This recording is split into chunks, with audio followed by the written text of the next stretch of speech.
Hello everyone. So here is the another time and another big opportunity to celebrate, and definitely this is the celebration time for those who are got selected in the NPCIL recruitment for the 2023. But आप सभी को हमारी पूरी team की तरफ से, कामाकर engineering की पूरी टीम की तरफ से, अनअकैडमी की पूरी टीम की तरफ से आपको बहुत सारी शुभकामनाएं, ढेर सारी बधाइयां जिन लोगों का भी NPCIL में सिलेक्शन हो गया है। NPCIL ने रिजल्ट अपना डिक्लेयर कर दिया और जैसा कि आप लोगों से प्रॉमिस किया गया था कि आपका जुलाई के फर्स्ट वीक में ही आपका NPCIL का रिजल्ट डिक्लेयर होना था, ठीक है ना। तो आपका रिजल्ट डिक्लेयर हो चुका है ऑलरेडी। NPCIL पहले ही आपका रिजल्ट डिक्लेरेशन का डेट अनाउंस कर चुका था। यस, तो आपका NPCIL के अंदर में 50 नंबर ऑफ पोस्ट के लिए केमिकल इंजीनियरिंग में 50 वैकेंसीज के लिए जो रिक्रूटमेंट इस बार हो रहे थे वो रिजल्ट आज डिक्लेयर हो चुका है, ठीक है ना। बाकी ब्रांचेस का भी हमारे पास में रिजल्ट आपका एक साथ डिक्लेयर हुआ है, पूरे सभी की कंबाइंड एक लिस्ट आई है, ठीक है। तो हमारे केमिकल इंजीनियरिंग में जितने भी स्टूडेंट्स हमारे सभी का सिलेक्शन जो हुआ है, ठीक है ना। तो यार अब तो एक सेलिब्रेशन का टाइम है, ठीक है। आपका जो हार्ड वर्क था उसका रिजल्ट है ये, आपके पेरेंट्स का जो हार्ड वर्क था, डेडिकेशन था, उसका रिजल्ट है ये। और अल्टीमेटली ये मौका है सेलिब्रेट करने का। जितना भी आपने पिछले 1 साल से, 2 साल से, 3 साल से जो भी आप मेहनत कर रहे थे, जो भी आपका एक ड्रीम था, वो ड्रीम आपका आज सक्सेसफुल हो गया। बहुत सारे स्टूडेंट्स हमारे ऐसे हैं जिनके पास मल्टीपल ऑफर्स निकल के आ रहे हैं, मतलब बार्क का भी है, EIL का भी है, अभी गेल का रिजल्ट भी आने वाला है। इसी मंथ में आपका गेल का रिजल्ट भी आ जाएगा एंड NPCIL का। NPCIL और गेल का इंटरव्यूज बहुत सारे स्टूडेंट्स का क्लास भी किया था। बहुत सारे स्टूडेंट्स को दुख भी होगा कि मैं गेल नहीं दे पाया, लेकिन उनका फाइनली NPCIL में सिलेक्शन हो गया है, ठीक है ना। लेकिन वही होता है ना कि जो होता है सब अच्छे के लिए होता है। अगर नहीं मिल पाया तो अल्टीमेटली आपके हाथ में कम से कम NPCIL का सिलेक्शन तो है। So that's the best part, ठीक है ना। तो अभी कुछ भी शोक करने की ज़रूरत नहीं है, अभी सोचने की ज़रूरत नहीं है, ठीक है ना। और सेलिब्रेट करिए इस खुशी को अपने पेरेंट्स के साथ में। और जो लोग भी अभी इस इंटरव्यूज़ में अगर सक्सेस अगर आप नहीं हुए हैं तो आपके लिए ज़रूरी ये है कि आप अपनी जो आपकी गलतियाँ, जो कमियाँ रही हैं, तो हमेशा ध्यान रखिए कि हर बंदे को अपनी गलतियाँ, कमियाँ पता होती हैं। वो बात अलग कि आप उनको इग्नोर कर देते हैं कि नहीं यार चलो ठीक है। तो अपनी कमियों पर आप काम करिए। आपका सिलेक्शन अगर किसी रीजन से अगर नहीं हो पाया है तो कुछ ना कुछ आपके अंदर कमी रही है, तो उस अगले कोई भी अगर आपको अगर इंटरव्यू का चांस मिलता है तो उसके अंदर में आपसे वो गलतियां ना हो। तो उन कमियों पर काम करिए, उन एरर्स को रिमूव करिए, ताकि नेक्स्ट इंटरव्यू कोई भी अगर आप देने जाते हैं, बिकॉज अभी आपका IOCL का इंटरव्यू होगा एंड इसके अलावा जितने भी आप अभी एग्जाम्स दे रहे हैं, लाइक ISRO का भी एग्जाम दे रहे हैं, ठीक है ना। तो सारे जितने भी आप एग्जाम्स दें या फिर ना दें इंटरव्यूज, तो आपको फेस करने ही करने हैं, ठीक है ना। तो चाहे DRDO के लिए बात करें, चाहे SPCL के लिए बात करें, चाहे भेल के लिए बात करें, चाहे ISRO के लिए बात करें, चाहे आगे आने वाला चाहे सेल का इंटरव्यू हो, ठीक है ना, आगे आने वाला चाहे NRL का इंटरव्यूज तो अल्टीमेटली फेस करने हैं।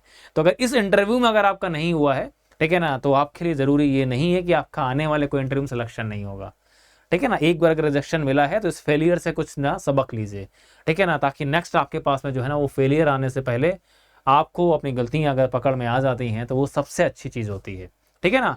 तो चलिए, तो जो हमारे पास NPCIL में जो रिक्रूटमेंट हमारा हुआ है, ठीक है ना, टोटल 50 नंबर ऑफ पोस्ट थी, तो उसका लिस्ट हमारे पास में डिक्लेयर किया जा चुका है।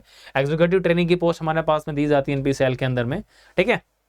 और यहाँ पर हमारे पास अगर बात कर रहे हैं, सबसे पहले मैकेनिकल ब्रांच का हमारे पास में रिजल्ट है, हमारे पास में इस लिस्ट के अंदर में पीडीएफ जो हमारे पास में है, ठीक है ना। एंड इसके बाद हमारे पास में पूरा मैकेनिकल ब्रांच का है। मैकेनिकल ब्रांच के बाद सेकंड हमारे पास जो आपका है इलेक्ट्रिकल डिसिप्लिन का, इलेक्ट्रिकल ब्रांच का हमारे पास में है। कैटेगरी वाइज हमारे पास में है, पूरा आपका दिया गया है, ब्रांच वाइज कैटेगरी वाइज हमारा डिफाइन किया गया पूरा रिजल्ट आपका। फिर इलेक्ट्रिकल डिसिप्लिन के लिए हमारे पास में है, एंड इलेक्ट्रिकल के बाद हमारे पास में केमिकल डिसिप्लिन के लिए डिक्लेयर किया गया है, ठीक है ना। So here is the chemical discipline. Chemical discipline के अंदर में 50 नंबर आप पोस्ट थी, काउंट करके देख लीजिएगा 50 हमारे पास वैकेंसीज फिलअप हुई हैं कि नहीं हुई हैं, ठीक है ना। तो आप सभी को पता होना चाहिए कि एनपीसीआई में जो हमारे पास जो रिक्रूटमेंट होता है ये पूरा का पूरा आपके इंटरव्यू बेसिस पर होता है। शॉर्ट लिस्टिंग के लिए ग्रेड स्कोर का इस्तेमाल किया जाता है, लेकिन उसके बाद पूरा इंटरव्यू हमारा जो है ना वो आपका जो सिलेक्शन है वो पूरा इंटरव्यू बेसिस पर होता है। यहाँ पर किसी भी तरह का ग्रेड स्कोर या फिर कुछ भी काउंट नहीं किया जाता है, ठीक है ना। तो जो लोग भी गेट 24 प्रिपरेशन कर रहे हैं उनके लिए एक बहुत बड़ा सबक ये है कि आपको अगर नेक्स्ट टाइम अगर इस रिक्रूटमेंट में अपना लिस्ट में नाम शामिल करना है तो आपको उस लेवल का प्रिपरेशन करके चलना है। आपको इतना अच्छा स्कोर लेके आना है, इतनी अच्छी रैंक लेके आनी है ताकि एनपीसीएल से आपके पास कॉल आए। फिर आपका इंटरव्यू भी इतना अच्छा होना चाहिए ताकि फाइनली आप इस लिस्ट में जो है ना अपना नाम दर्ज कर सकें, ठीक है ना। तो अगर आपका टारगेट अगर एनपीसीएल, बार्क, डीआरडीओ, इसरो, इस तरह के कोई भी आपके डिफेंस सेक्टर्स हैं, रिसर्च इंस्टीट्यूट अगर आपका अगर टारगेट है तो उसके लिए आपको अच्छी खासी मेहनत करनी है, ठीक है ना। चलिए जी, तो हमारे पास सबसे पहले जनरल कैटेगरी दी गई। जनरल कैटेगरी के अंदर एक हमारा स्टूडेंट जो है ना वो ओबीसी कैटेगरी का भी यहाँ पर इंक्लूड किया गया है। रीजन हमारे पास में ये है कि उसका हमारे पास में जनरल कैटेगरीज के अंदर में हमारे पास जितने भी कैंडिडेट्स हमारे होंगे उसमें से इस कैंडिडेट का हमारे पास मार्क्स जो होंगे वो बहुत अच्छे रहे होंगे, इस वजह से हमारे पास में इंक्लूजन यहाँ पर रखा गया है, ठीक है ना। और तो जनरल कैटेगरी में हमारे पास में 19 नंबर ऑफ वैकेंसीज हमारे पास में है। देन ईडब्ल्यूएस कैटेगरी के अंदर हमारे पास अगर देखने जा रहे हैं, ठीक है ना, सो यार फीमेल रेशियो काफ़ी कम है, जबकि गवर्नमेंट हमारी जो है ना फीमेल रेशियो पर फोकस कर रही है। फीमेल रेशियो जो है ना वो इक्वलाइज की तरफ जो है ना काफ़ी जो है ना एम्फेसाइज कर रही है, लेकिन फीमेल रेशियो काफ़ी कम दिख रहा है बिकॉज मैक्सिमम कैंडिडेट जितने भी मेरे को दिख रहे हैं सारे मेल्स हैं। ओबीसी कैटेगरी के अंदर अगर देखने जा रहे हैं तो 5 वैकेंसीज हमारी ईडब्ल्यूएस की हैं, 19 वैकेंसीज हमारे पास में जो है ना 19 वैकेंसीज हमारी जनरल कैटेगरी की हैं, 5 वैकेंसीज हमारी फिलअप की गई हैं, ठीक है ना। तो 24 हमारे पास वैकेंसीज तो ये हो गई हमारे पास टोटल। 24 के बाद हमारे पास में ओबीसी कैटेगरी की हमारे पास 14 वैकेंसीज हैं, ठीक है ना। तो ये हमारे पास 24 और 14 हमारे पास में हो गया आपका 38 वैकेंसीज। तो 38 वैकेंसीज हमारे पास में है, जिसमें से हमारे पास ओबीसी कैटेगरी में भी सिर्फ एक फीमेल का सिलेक्शन हुआ है और वो भी हमारे पास में फिजिकली चैलेंज कैटेगरी में है, ठीक है ना। बाकी ओबीसी कैटेगरी के अंदर हमारे जो 14 नंबर ऑफ स्टूडेंट्स का सिलेक्शन है उसमें बहुत सारे स्टूडेंट्स हमारे ऐसे हैं जो अपने डेली क्लास के स्टूडेंट्स हैं, प्लस क्लास के स्टूडेंट्स रहे हैं, ठीक है ना। एससी कैटेगरी की अगर हम बात करने जा रहे हैं तो एससी कैटेगरी के अंदर 8 सिलेक्शंस हुए हैं, तो 38 और 8 हमारे पास हो गया 46 एंड 46 और 4 अगर कर दें टोटल 50 नंबर ऑफ पोस्ट सारी फिल की गई हैं, कोई भी पोस्ट वैकेंट नहीं है, पूरी 50 पोस्ट पूरी आपकी फिलअप की गई हैं, ठीक है ना। तो एससी कैटेगरी के अंदर हमारे पास जो सिलेक्शंस आपके हुए हैं वहाँ पर 8 सिलेक्शंस हैं हमारे पास में, ठीक है ना। और अगर हम लोग बात करें एसटी कैटेगरी तो एसटी कैटेगरी के अंदर भी हमारे जो सिलेक्शंस हैं आपके वो भी सारे मेल सिलेक्शन है, मतलब टोटल अगर देखा जाए 50 में से केवल 2 हमारी गर्ल्स का सिलेक्शन हुआ है, बाकी सारा हमारा जो है ना बॉयज़ का सिलेक्शन हुआ है, ठीक है ना। तो ये हमारे पास 50 नंबर ऑफ पोस्ट आपकी निकल करके आई थी। मेन चीज़ हमारे पास में यहाँ पर इन्होंने कोई भी मार्क्स वगैरह तो मेंशन किए नहीं है कि इस पर्टिकुलर पर्सन के कितने मार्क्स रहे हैं, ठीक है ना। तो मैं एक बार आपको कट ऑफ मार्क्स भी शो कर देता हूँ कितने मार्क्स पर एक्चुअली आपका सिलेक्शन हो जाता है एनपीसीआई में। तो इंटरव्यू हमारा जो है वो आपको मैंने आपको पता होगा, ठीक है ना। यहाँ पर किसी भी तरह का ग्रेड स्कोर आपको कंसिडर किया नहीं जाता है, ठीक है। तो यहाँ पर एग्जीक्यूटिव ट्रेनिंग का एनपीसीआई का जो 2023 का हमारा है, बिकॉज आप नेक्स्ट ईयर ढूंढेंगे, पक्की बात है नेक्स्ट ईयर जब एनपीसीआई का फॉर्म आएगा आप इसको खोजते घूमेंगे कि लास्ट ईयर कितना कट ऑफ था सर, एनपीसीआई में इंटरव्यू कितना गया था, पहले ही अपने पास नोट करके रख लो ना। तो कट ऑफ हमारे पास में जो है इंटरव्यू बेसिस पर जो आपके मार्क्स हैं, ठीक है ना, तो वो कितना लिया गया हमारे पास में। मैकेनिकल हमारे पास 76 है, 68 मार्क्स, ईडब्ल्यूएस का ओबीसी का 72 है, देन 68 एंड 66, ठीक है ना। केमिकल का लगभग मैकेनिकल के इक्विवेलेंट है, 77 जनरल कैटेगरी का रखा गया, 73 हमारे पास ईडब्ल्यूएस का है, ओबीसी का 70 है, एससी एसटी का 68 मार्क्स है, ठीक है ना। इलेक्ट्रिकल का हमारे पास उससे कम, इलेक्ट्रॉनिक्स का सिमिलर हमारे पास में है, इंस्ट्रूमेंटेशन एंड सिविल का भी लगभग सिमिलर ही है हमारे पास में बाकी ब्रांचेस के। इलेक्ट्रिकल का थोड़ा सा कट ऑफ जो है ना वो थोड़ा सा हमारे पास में कम है, लेकिन देखा जाए तो कम कुछ नहीं है, बस जनरल का थोड़ा सा 2 मार्क्स कम है, बाकी सबका जो है ना लगभग सिमिलर है। तो हर ब्रांच का लगभग कट ऑफ हमारे पास आपका सिमिलर ही है। इसके अलावा जो कैंडिडेट्स हमारे वेटिंग में हैं ये तो हमारे पास वो हैं जिनको पर्टिकुलरली हमारे पास अपॉइंटमेंट या पोस्टिंग या जिनके पास कॉल लेटर आ जाएगा अभी। इसके अलावा कुछ वेट लिस्टिंग में रखे गए हैं। तो केमिकल में जिनके भी मार्क्स 72 हैं, 72 से 77 के बीच में हैं, ये सारे लोग वेट लिस्टिंग में हैं, ठीक है ना। ईडब्ल्यूएस में 71 मार्क्स और इससे ऊपर जो हमारे पास में है, ठीक है ना, जो सिलेक्शन हमारे पास मार्क्स उसके बीच में। तो केमिकल में 73, तो 71 से 73 के बीच में सारे वेट लिस्टिंग में हैं। 69 ओबीसी में लेकर के 69 से लेकर के और 70 मार्क्स के बीच में ये वेट लिस्टिंग में है। एससी एसटी कैटेगरी में 66 और 62 मार्क्स से 68 मार्क्स तक के बीच के लोग जो है ना वो वेट लिस्टिंग में है, ठीक है ना। तो वेटिंग यहाँ पर ऐसी रखी जाती है कि आपका बाई चांस अगर आपका क्या है, अगर आपके इंटरव्यू मार्क्स अगर सिमिलर होते हैं, ये लिखा हुआ है यहाँ पर, अगर आपके इंटरव्यू मार्क्स अगर आपके सिमिलर होते हैं तो आपका गेट स्कोर देखा जाता है, जो भी गेट स्कोर आपने लगाया था। गेट स्कोर आपका किस में से आपका हाइयर है, किस पर्सन का हाइयर है। अगर गेट स्कोर अगर सिमिलर निकल आता है तो प्रेफरेंस दी जाती है जिसकी एज सीनियर होती है, तो वो पोस्ट उसको दे दी जाती है। और वो जो अगला बंदा होता है जिसके मार्क्स सिमिलर थे तो उसको वेटिंग में रखा जाता है। लेकिन उन बंदों की जो वेटिंग होती है वो फर्स्ट प्रेफरेंस पर रहती है, मतलब पहले पोस्ट उनको दी जाएगी, देन उसके बाद दूसरे जो मार्क्स के बंदे होते हैं फिर उनको दिया जाता है। इस तरह से एनपीसीएल काम करता है और इस तरह से आपकी वेट लिस्टिंग जो है ना प्रिपेयर की जाती है, ठीक है ना। तो ये हमारे पास में आपका सिलेक्शन ही फाइनल जो आपका हुआ है वो ये रहा है। इसके अलावा जो फिजिकली चैलेंज कैंडिडेट्स हमारे पास में हैं उनके लिए जो कट ऑफ यहाँ पर रखा गया है वो 60, 60 और 61 मार्क्स है, ठीक है ना। और इसके अलावा ये जो ऑस्टिम स्पेक्ट्रम डिसऑर्डर है, इस तरह के जो भी कैंडिडेट्स हमारे होते हैं इसके अंदर में कोई वैकेंसी फिलअप नहीं की गई है। नो कैंडिडेट्स फाउंड फिट, कोई भी कैंडिडेट्स हमारा फिट नहीं मिला है। यहाँ पर जो कट ऑफ रखा गया फिजिकली चैलेंज के लिए वो ये रखा गया है। कई सारे फिजिकली चैलेंज कैंडिडेट्स जो है ना बाद में पूछते भी हैं, तो वो लोग यहाँ पर ध्यान दे दें। इसके अलावा वेट लिस्टिंग यहाँ पर भी मेंशन की गई है, ठीक है ना। कितने कैंडिडेट्स हमारे जो है ना यहाँ पर वेट लिस्ट में रखे गए हैं।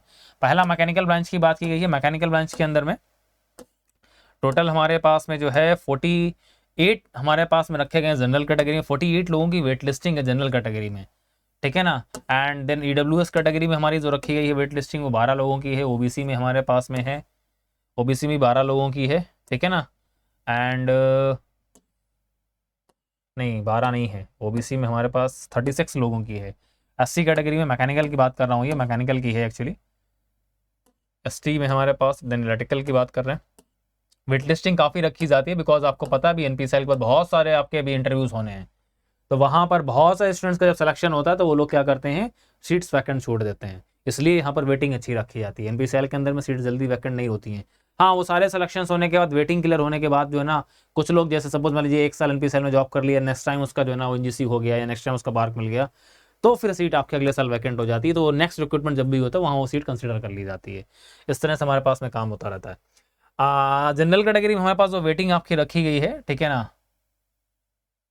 यस, जनरल कैटेगरी में जो हमारे पास वेट लिस्टिंग रखी गई है वो 19 लोगों की है। मतलब जितने लोग का सिलेक्शन हुआ उतने ही यहाँ पर वेटिंग में रखे गए हैं, ठीक है ना। और ईडब्ल्यूएस कैटेगरी में भी 5 हमारे पास सिलेक्शन हो चुके हैं, 5 ही हमारे पास वेटिंग में हैं। ओबीसी कैटेगरी में हमारे पास जो 14 सिलेक्शन हुए हैं और 14 लोग ही यहाँ पर वेटिंग में हैं ओबीसी कैटेगरी में, ठीक है ना। और इसके अलावा हमारे पास एससी कैटेगरी में हमारे पास 8 सिलेक्शन हुए, 8 ही वेटिंग में हैं। एसटी में 4 सिलेक्शन हुए, 4 लोग ही वेटिंग में, मतलब 50 लोग का सिलेक्शन हो चुका है और 50 लोगों को वेटिंग में रखा गया है, ठीक है ना। तो इन फ्यूचर अगर कोई भी अगर पोस्ट अगर वैकेंट होती है तो इनको जो है ना वहाँ पर जो है ना आपको प्रेफरेंस दिया जाएगा, इनको जो है ना वैकेंसी वहाँ पर ग्रैब करने का मौका मिल सकता है, ठीक है ना। तो ये हमारे पास में एनपीसीएल का जो रिजल्ट आपका निकल करके आया है, तो ये उसके डिटेल्स थी, ठीक है। नेक्स्ट ईयर 2024 में अगर आपका टारगेट एनपीसीएल, बार्क, इसरो या फिर डीआरडीओ है तो उसके लिए कमर कस लीजिए। रीजन ये है कि इसरो तो हमारा रिटर्न कराएगा, बार्क भी रिटर्न कराएगा, लेकिन एनपीसीएल और डीआरडीओ आपका गेट स्कोर के थ्रू ही लेगा। इंटरव्यू वहाँ पर आपको फेस करना होगा, इसलिए इंटरव्यू के लिए कॉन्सेप्ट्स को स्ट्रॉन्ग करिए, ठीक है ना। बाकी आपको अभी आपका इसरो के लिए फॉर्म ओपनिंग हो चुका है, फॉर्म फिलअप करने के लिए तो इसरो का फॉर्म फिलअप करना स्टार्ट कर दीजिए, ठीक है ना। मैं डिटेल्स ऑलरेडी आपके स्क्रीन पर आपको दिख रही होंगी, सेशन में ऑलरेडी ले चुका हूँ। कैसा आपके पास में क्वेश्चन पेपर आएगा, कितने मार्क्स का कट ऑफ रहता है, कैसा सिलेबस पूछा जाता है, सब कुछ मैं आपको दिखा चुका हूँ। सेशन ऑलरेडी आप किसी चैनल पर अवेलेबल, अगर आपने नहीं देखा है जाकर के देख लीजिएगा, ठीक है ना। और यहाँ से प्रॉपर तरीके से अपना जो प्लान है, ठीक है ना, अपकमिंग एग्जाम के लिए उसको रेडी करना स्टार्ट कर दीजिए। बहुत सारे एग्जाम्स आपके पेंडिंग में हैं। इसरो का एग्जाम आएगा, उससे पहले आपका भेल का एग्जाम है, भेल से पहले भी आपके पास में अभी आपका HPCL HRRL का एग्जाम है अभी, ठीक है ना। ये सारे एग्जाम्स आपके अभी होने वाले हैं, तो आपके पास मौके बहुत मिलेंगे लाइफ में आपको। सिंपल चीज़ ये है कि आप कब हार मान करके चुपचाप बैठ गए और आपने अगर जीतने का अगर डिसीजन ले रखा है तो जब तक जीत नहीं मिलेगी तब तक आप शांत नहीं बैठेंगे। ये है आपका मेन स्पिरिट, ठीक है ना। तो हार नहीं माननी है, लगे रहना है, ठीक है। मौके बहुत आपको मिलेंगे, बस आपका जो नॉलेज है वो कभी बेकार जाने वाला नहीं है। अगर यहाँ पर अगर आपको फेलियर मिली है, घबराना नहीं है, डरना नहीं है, बहुत मौके आपको मिलेंगे भी, ठीक है ना। तो उस मौके का, सही मौके का इंतजार करिए और सीधे हिट द हार्ट, ठीक है ना। So again congratulations to everyone who are got selected in the NPCL and best of luck for your future। And मिलेंगे एक नई न्यूज़ के साथ में, एक नई इन्फॉर्मेशन के साथ में नेक्स्ट वीडियो में। तब तक के लिए goodbye, thank you and let's crack it.